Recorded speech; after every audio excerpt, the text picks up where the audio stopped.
अच्छा देखें, तो लास्ट टाइम हम थे प्लेसेंटा पे। हमने पढ़ा था ब्लास्टोसिस्ट की दो लेयर्स होती हैं, आउटर ट्रोफोब्लास्ट और इनर सेल मास। तो जो इनर सेल मास है वो बनेगा फीटस। वो क्या बनेगा? यानी ये धीरे धीरे धीरे धीरे फीटस बन जाएगा। क्या बन जाएगा? फीटस। इसके बाहर जो ट्रोफोब्लास्ट है उसके ऊपर आ जाती है विलाए, जिसे हम बोलते हैं कोरियोनिक विलाए। कोरियोनिक विलाए एंडोमेट्रियल लाइनिंग के साथ इंटरडिजिटेट होकर प्लेसेंटा बनाती हैं। That is the functional unit of pregnancy. हमने पढ़ा था लास्ट क्लास में, यहाँ तक छोड़ा था। ठीक है, तो अब जो भी बोलूँगा मैं कुछ भी पूछ लूँगा। ठीक है, अब ध्यान दिमाग खुला रखना। तो अगर प्लेसेंटा फॉर्मेशन की बात आए तो ये 2 पॉइंट बोलेंगे एज इट इज। हाँ बोलो। ये तो अगर प्रैक्टिकली देखें एक सॉलिड स्ट्रक्चर है, लेकिन प्लेसेंटा में तो हम लोग डिफाइन करके लोग की बोलते प्लेसेंटा टिश्यू है। प्लेसेंटा टिश्यू है, हाँ। तो क्या कह रहा है तू? क्या कहना चाह रहा है? लेकिन ये इंटरलॉक हो गए प्लेसेंटा बना रहे हैं, फिर तो ये बात करें तो कि प्लेसेंटा टिश्यू है। हाँ, ये बात गलत क्यों होगी? क्योंकि प्लेसेंटा टिश्यू ही तो है, क्योंकि इन दोनों की सेल्स ही तो हैं। सेल्स ही तो कंबाइन करके टिश्यू बनते हैं जब वो एक ही फंक्शन ले लेते हैं, common function. That is called a tissue. Structures क्या होते हैं? बॉडी में तेरे स्ट्रक्चर है या सेल है? टिश्यू नहीं है, स्ट्रक्चर नहीं है। तो बॉडी के स्ट्रक्चर सेल और टिश्यू ही तो बना रहे हैं। तो this is a structure which is also tissue. अच्छा, एनीवेज, तो हम बात कर रहे हैं कि finger like projections appear on the trophoblast called chorionic villi which are surrounded by uterine tissue and maternal blood। तो हम ये याद रखें, कोरियोनिक विलाई के आसपास यूट्रस का टिश्यू है विच इज ऑल्सो एंडोमेट्रियम, जिसकी हम बात करने जा रहे हैं। और दूसरा ब्लड स्पेसेस होती हैं जो कि ब्लड में ऑक्सीजन, खाना वगैरह सब लेके आते हैं, जो कि फीटस के लिए यूजफुल है ना। Chorionic villi and uterine tissue become interdigitated and together form the structure and functional unit between developing embryo and maternal body called the placenta। अब आता है what is the function of placenta। तो function of placenta में लिखना, first copy में लिखो, supply function of placenta। First, supply of oxygen and nutrient to the embryo।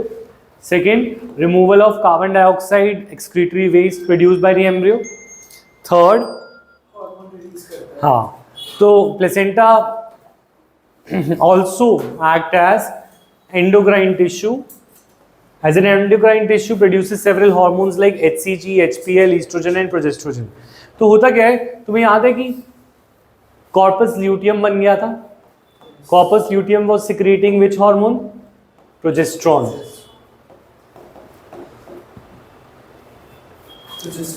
Corpus luteum progesterone क्या कर रहा था? सिक्रीट कर रहा था, और ये हार्मोन एंडोमेट्रियल लाइनिंग को मेंटेन कराता था। अब ये धीरे धीरे कॉर्पस ल्यूटियम का तो एक एक्सपायरी पीरियड है ही, ऑल्दो वो काफ़ी टाइम तक रहता है, जब तक अगर एज कंपेयर टू अगर कभी फर्टिलाइजेशन नहीं हुई तो कॉर्पस ल्यूटियम जल्दी डिजेनरेट करता है। कॉर्पस अगर फर्टिलाइजेशन हो गई है, जाइगोट एम्ब्रियो बन रहा है, इम्प्लांटेशन होने वाला है, तो कॉर्पस ल्यूटियम थोड़ी ज़्यादा देर तक रहता है। पर इन एनी केस उसको बाद में तो डिजेनरेट होना ही है।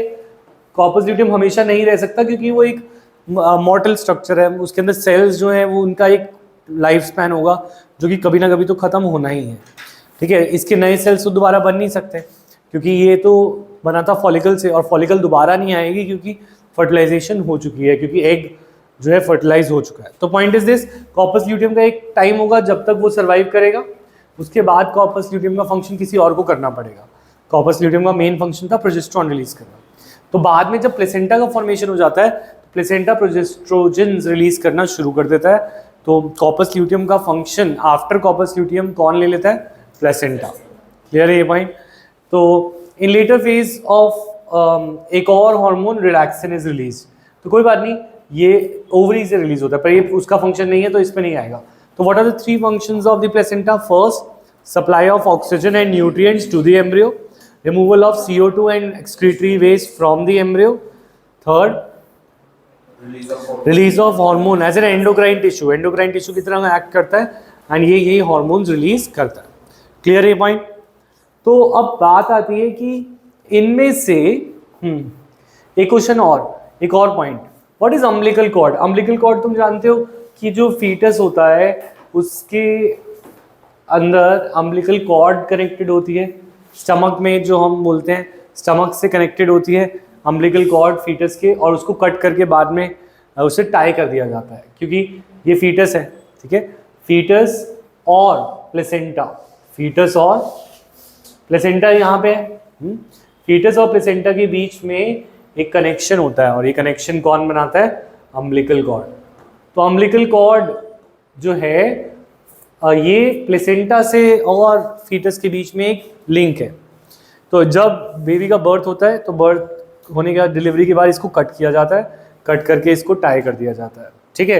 पर इसके अंदर एक खास बात मिलती है, इसके अंदर हमें मिलते हैं स्टेम सेल्स। क्या मिलते हैं? Stem cells. तो अम्बिलिकल कॉर्ड का एक पीस को रख लिया जाता है, अम्बिलिकल कॉर्ड के पीस को प्रिजर्व कर लिया जाता है स्टेम सेल्स में, सो दैट इन फ्यूचर अगर कभी बच्चे को कोई ऐसी डिजीज हो जाए जिसमें उसे हार्ट या किडनी या कुछ बनाना है उसे अपना, तो हम उन स्टेम सेल से बना सकते हैं, ठीक है। उनको किडनी के सेल्स, हार्ट के सेल्स ग्रो कराए जा सकते हैं और फिर उसको रिप्लेस कर दिया जाएगा। तो स्टेम सेल्स के बैंक्स होते हैं, just like seed banks, pollen banks, sperm banks, तो हम उसके अंदर सब्सक्रिप्शन से उसको बचा के रख सकते हैं। शायद हमने पहले बात करी थी स्टेम सेल्स की, ठीक है, करी थी। स्टेम सेल्स को प्रिजर्व कर सकते हैं क्रायो प्रिजर्वेशन में, जब हमने सीड बैंक बनाया होगा तभी हमने बात करी थी। तो स्टेम सेल्स को प्रिजर्व करना ऑप्शन होता है, और ये स्टेम सेल्स मिलते कहाँ से हैं? अम्बिलिकल कॉर्ड से। क्लियर है ये पॉइंट? याद रखेंगे।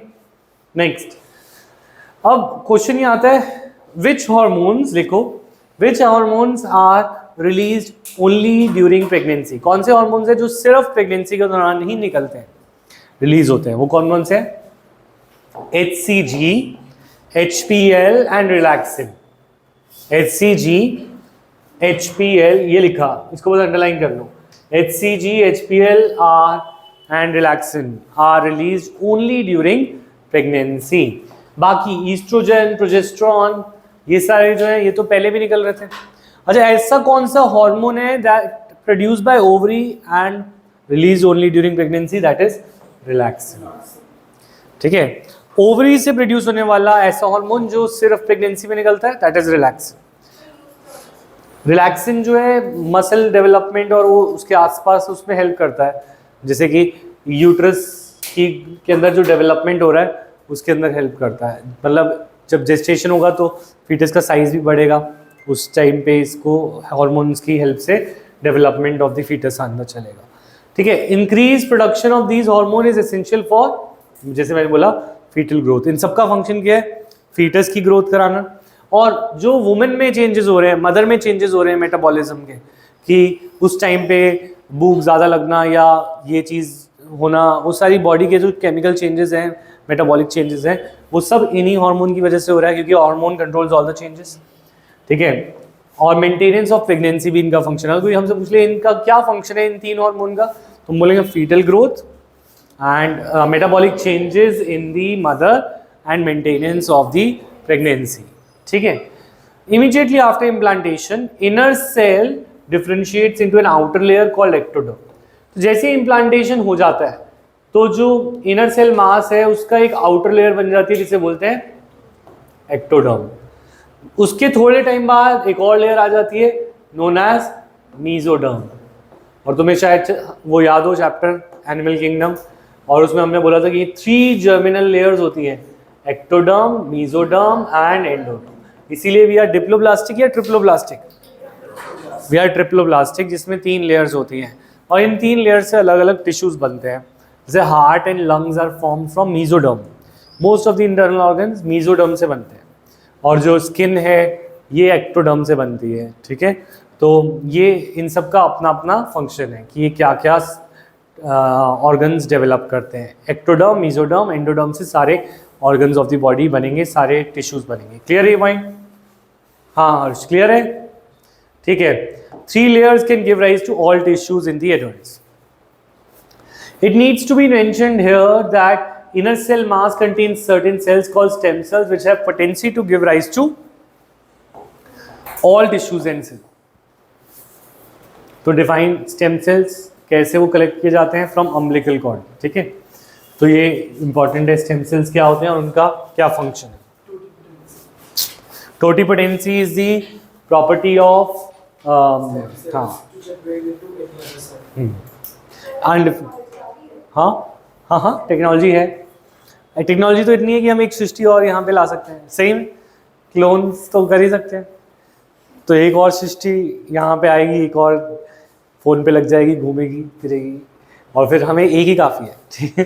तो इसीलिए क्लोनिंग को एथिकल नहीं है, बट हम बिल्कुल सेम कॉपी क्लोन बना सकते हैं तुम्हारा भी, है ना। Just for explanation, जैसे पीछे उसका स्ट्रक्चर था, हाँ बोलो। जैसे पीछे स्ट्रक्चर था उसका ब्लास्टोसिस्ट का, उसके अंदर ब्लास्टोसील था और इसके अंदर टोटिपोटेंसी वाला पॉइंट सीबीएसई में एक्सेप्ट करेगा कि लिखेंगे? तो नहीं, सिर्फ एनसीईआरटी, ठीक है। हाँ बोलो।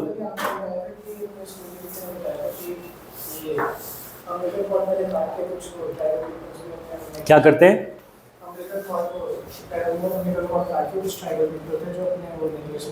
नेकलेस में डालते हैं। हाँ तो डाल सकते हो तुम, ऐसे टेक्नोलॉजी भी है। कुछ लोग प्रिजर्व कर लेते थे, काम भी आता था। हो सकता है ऐसा होता हो, पर वही बात है कि हाँ हो सकता है। अब देखो पुराने ट्रेडिशंस भी बहुत साइंटिफिक होते हैं, तो वही चीज़ हम आज भी कर रहे हैं। अगर ऐसी कम्युनिटी कोई है जो ऐसा कर रही थी तो मे बी वो एडवांस ही है। चलो एनीवेज, ऑलराइट, ड्यूरिंग जेस्टेशन चलें आगे, ठीक है। Human pregnancy last for 9 months. इस 9 मंथ्स के दौरान जो है सबसे पहले 1 महीने बाद ही प्रेगनेंसी के हार्ट बन जाता है, यानी कि you can listen to embryo sound, जो हार्ट की साउंड है, using a stethoscope even after 1 month. Heart के बाद सेकेंड मंथ ऑफ प्रेगनेंसी में उसके हाथ पैर डेवलप हो जाते हैं और डिजिट्स भी आ जाती है, मतलब उंगलियां, ठीक है। और bye the end of the 12 weeks, अच्छा 3 मंथ के पीरियड को एक ट्राइमेस्टर बोलते हैं। तो टोटल कितने ट्राइमेस्टर होंगे? 3 ट्राइमेस्टर होंगे। तो अब बोल रहे हैं bye the end of 12 weeks, यानी कि 3 मंथ्स के बाद, 12 वीक्स के बाद मेजर ऑर्गन सिस्टम सारे बन चुके होते हैं ऑलमोस्ट। लिम्स और जेनाइटल ऑर्गन्स वेल डेवलप हो जाते हैं, मतलब सब चीज़ें बनी गई हैं ऑलमोस्ट, ठीक है।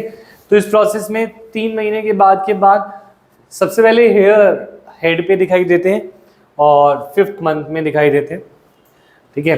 By the end of 24 weeks fine hair पूरी बॉडी पे आ जाते हैं और आईलिड्स सेपरेट हो जाती हैं एंड आई लैशेस फॉर्म हो जाती हैं, ठीक है।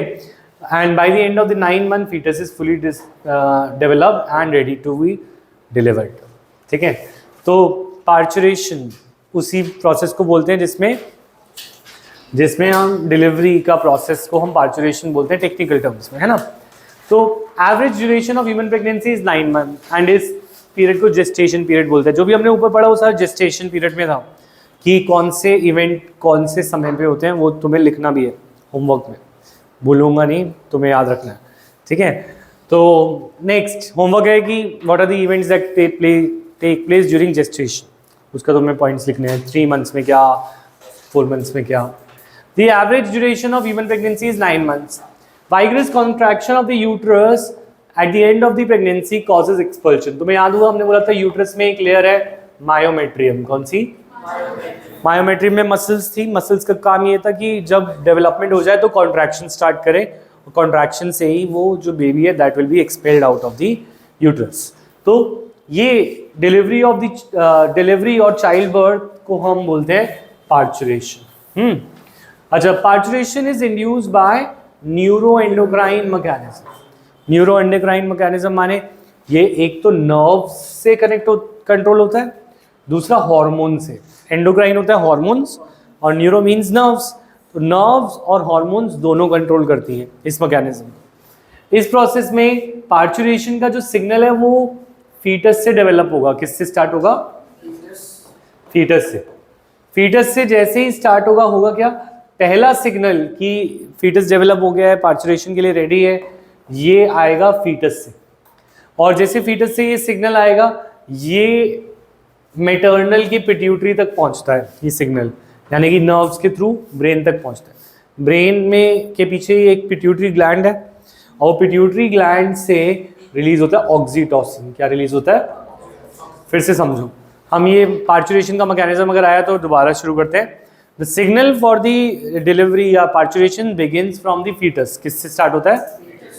फीटस से सिग्नल आता है। जैसे हम बोलते हैं फीटस किक्स मार रहा है ना, किक्स मारना जैसे हम बोलते हैं मूवमेंट की वजह से होता है ना। ऐसी मूवमेंट जब बढ़ जाती हैं तो एक सिग्नल वहाँ से शुरू होता है फीटस से, और वो हाँ कि वो डेवलप हो गया। फिर आप फीटस क्यों बोल रहे हो, बेबी क्यों नहीं बोल रहे हो? बेबी बोल लो, ठीक है। हाँ तो यहाँ पे फीटस ही लिखा है ना, फीटस जब तक वो डिलीवर नहीं हुआ तब तक बेबी नहीं बोलेंगे उसे, और हम ऐसे डिलीवरी को पार्चुरेशन बोल रहे हैं, टेक्निकल टर्म्स यूज कर रहे हैं। एनीवेज, तो फीटस से पहला सिग्नल शुरू होगा और वो सिग्नल जैसे ही मदर की बॉडी पे आएगा तो नर्व्स के थ्रू कहाँ पे जाएगा? पिट्यूटरी पे। किस पे जाएगा? पिट्यूटरी फिर एक हार्मोन रिलीज करेगा ऑक्सीटोसिन। वो हार्मोन फिर जाके वापस से यूट्रस पे अट्रैक्ट करेगा। वो किस पे करेगा एक्ट? यूट्रस पे। यूट्रस की मसल में वो कॉन्ट्रैक्शन को बढ़ाएगा। फिर कॉन्ट्रैक्शन फिर से शुरू होगी तो फिर से सिग्नल पहुंचेगा पिट्यूटरी के पास, वो और ऑक्सीटोसिन रिलीज कराएगा। तो इट्स लाइक ये कॉन्ट्रैक्शन स्ट्रॉन्गर एंड स्ट्रॉन्गर होती जाएंगी। क्या होती जाएंगी? स्ट्रॉन्गर एंड स्ट्रॉन्गर, क्योंकि एक लूप बन गया है। तुम ये समझो, जब तक वो इस लूप से बाहर नहीं आएगा तब तक वो डिलीवरी होगी नहीं। तो पॉइंट इज दिस, पहला सिग्नल किससे स्टार्ट हुआ? फीटस से। फीटस से एक्चुअल में यूट्रस पे ही कॉन्ट्रैक्शन सी हुई, क्योंकि फीटस ने सिग्नल दिया और यूट्रस में से पे सिग्नल आया, और यूट्रस की कॉन्ट्रैक्शन से ये मदर की पिट्यूटरी पे गया। किस पे गया? पिट्यूटरी पे ये सिग्नल पहुंचा कि कॉन्ट्रैक्शन हुई है, ठीक है। पिट्यूटरी से रिलीज हुआ ऑक्सीटोसिन। पिट्यूटरी से क्या रिलीज हुआ?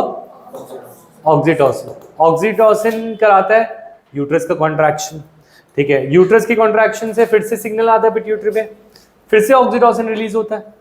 ये ऐसे चलता जाएगा। तो इससे होगा क्या? ऑक्सीटोसिन का लेवल क्या होता जाएगा?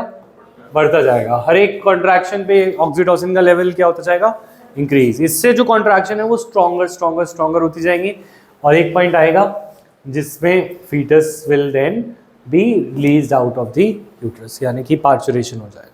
तो this is called foetal ejection reflex. This is called foetal ejection reflex. तो labour pain is release in oxytocin. हाँ, और अगर कभी कभी ऐसा होता है कि नहीं मतलब जैसे कि लेबर के टाइम पर जो है डिलीवरी नहीं हो पा रही, पर काफ़ी टाइम तक वेट किया नॉर्मल डिलीवरी, या तो सी सेक्शन करते हैं, और वैसे हार्मोन्स भी दिए जा सकते हैं इंजेक्शन से, कि ऑक्सीटोसिन देते तो उससे कॉन्ट्रैक्शंस और ज़्यादा बढ़ जाएंगी। तो वो इस तरीके से लेबर इंड्यूस भी कराया जाता है अगर वो लेट हो रहा हो तो। क्लियर है ये पॉइंट? बढ़े आगे? ये बनाना तो नहीं है? वाटर ब्रेक होना मतलब होता है कि जो एक मेम्ब्रेन होती है जो यूट्रस जो फीटस के बीच में, वो ब्रेक हो जाती है। मतलब वाटर ब्रेक होना माने अभी तुम देखोगे एमनियोटिक, यहाँ पे फ्लूइड फिल होता है यूट्रस में। वो डायग्राम का है, इसे बना हुआ है नहीं, बुक के अंदर एक डायग्राम है। चलो वो भी बनाते हैं, मैं दिखाता हूँ, अभी दिखाता हूँ, ठीक है। तो पार्चुरेशन फीटल इजेक्शन रिफ्लेक्स समझ आया है? हाँ या ना? अच्छा, soon after the infant is delivered, अब इन्फेंट हो गया वर्ड, अब फीटस नहीं है ना, ठीक है। Soon after infant is delivered placenta is also expelled out of the uterus. तो प्लेसेंटा का क्या होता है? आफ्टर फीटस प्लेसेंटा बाहर आता है, ठीक है। और द मैमरी ग्लैंड्स उसके बाद डिफरेंशिएशन करते हैं। डिफरेंशिएशन का मतलब होता है टू टेक अप फंक्शन। तो मैमरी ग्लैंड में बहुत सारे और एल्वुलाई होते हैं, जो हमने पढ़ा था मिल्क प्रोड्यूस कैपेबिलिटी होता है, but they take up their function after the parturition. तो डिफरेंशिएशन शुरू हो जाता है प्रेगनेंसी के टाइम पर, but they start producing milk towards the end of the pregnancy, and this process is called lactation, ठीक है। लैक्टेशन में ये फंक्शन क्या है? All mammals have memory glands जिससे mother can feed the newborn. और फर्स्ट इनिशियल फ्यू डेज में lactation में कोलोस्ट्रम रिलीज होता है, जो कि थोड़ा डार्क कलर का मिल्क है। तो इसके अंदर होता क्या है? देयर इज सेवरल एंटीबॉडीज जो कि रेजिस्टेंस प्रोवाइड करती है। होता क्या है? जो बेबी है उसका इम्यून सिस्टम इतना स्ट्रांग नहीं है, तो उसको रेडीमेड एंटीबॉडीज चाहिए। जब वो इस दुनिया में आया है, इधर कोविड घूम रहा है, इधर निमोनिया घूम रहा है, तो हम सब क्या तो उसकी इम्यूनिटी आ चुकी है, पर उसके पास तो कोई इम्यूनिटी नहीं है। तो उसको इम्यूनिटी देने के लिए पहले फ्यू डेज में जो मिल्क मीट होता है वो बहुत यूजफुल होता है, because it has all the antibodies in it. तो breast feeding during initial period इसीलिए ही किया जाता है, रिकमेंड किया जाता है बाय द डॉक्टर्स। क्लियर है ये पॉइंट? लैक्टेशन होता क्या है कि एल्वियोलाई, जो मेमोरी ग्लैंड्स में एल्वियोलाई है, उनके अंदर धीरे धीरे फंक्शन लेना वो शुरू कर चुके होते हैं जब हार्मोन का लेवल बढ़ा हुआ होता है बॉडी में, यानी कि प्रेगनेंसी के टाइम पे कुछ ऐसे हार्मोन भी रिलीज हो रहे होते हैं जो पहले नहीं रिलीज हुए थे, और जो पुराने हार्मोन्स थे जैसे कि प्रोजेस्ट्रोजन, ईस्ट्रोजन, उनका लेवल भी बहुत इंक्रीज होता है। इस पॉइंट पे जो मेमोरी ग्लैंड्स है वो डिफ्रेंशिएट होना शुरू हो जाते हैं, मतलब अपना फंक्शन करना शुरू हो जाते हैं, जो कि वो पहले नहीं कर रहे थे। मिल्क प्रोडक्शन शुरू हो जाता है, but towards the end of the pregnancy वो मिल्क प्रोड्यूस करना स्टार्ट कर देते हैं मेमोरी ग्लैंड्स। ठीक है, उससे पहले नहीं कर रहे। नहीं, उससे पहले नहीं। तो ये प्रोसेस में लैक्टेशन और पार्चुरेशन दोनों की डेफिनेशन आएगी। क्लियर है यहाँ तक? अच्छा, नेक्स्ट इज वो डायग्राम जो इधर नहीं है बुक में है, उसको करके दिखा रहा हूँ, फिर यहाँ पे बनाओगे तुम। बनेगा तो नहीं वो डायग्राम, ध्यान देना।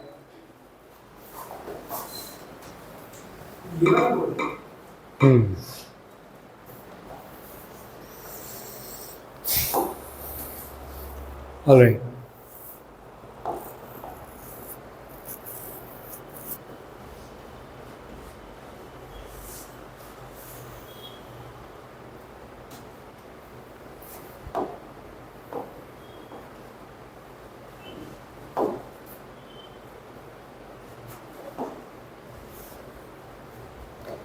ये रिप्रोडक्टिव हेल्थ में बोले।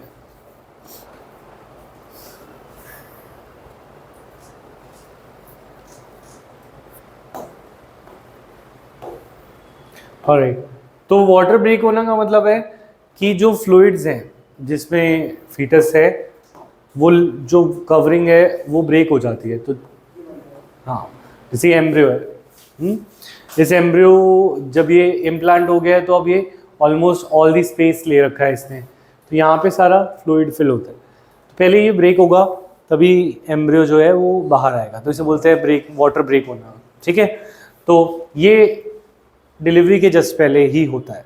ठीक है, तो इसके अंदर कुछ डायग्राम्स हैं, देखो प्लेसेंटा की विलाय जो हमने बोला था, कोरियोनिक विलाय, ठीक है, और ये यूट्राइन टिश्यू, इनके बीच में क्या हो रहा है, देयर इज इंटरडिजिटेशन, दिख रहा होगा तुम्हें।